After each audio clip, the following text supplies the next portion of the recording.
I am the Tofu Golem. Please enjoy the video. You start by enabling and verifying the Mac keyboard so every key maps correctly. Open System Settings, go to Keyboard, then add the right input source for your language. This ensures correct characters. Next, confirm modifier keys are assigned, Control, Option, Command, so shortcuts act predictably.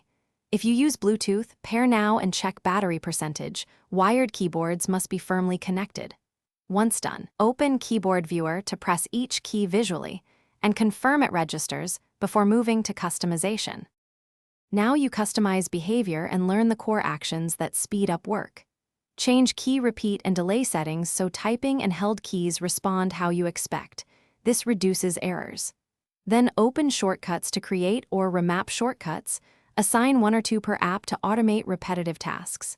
If you have a touch bar, configure it for app-specific controls. If not, set FN to show F1, F12. Finally, enable dictation or text replacements for hands-free input. These choices shape daily efficiency. Finish by practicing essential shortcuts and saving your configuration so you don't relearn settings. Try paste, copy, app switching, and cursor navigation to confirm muscle memory.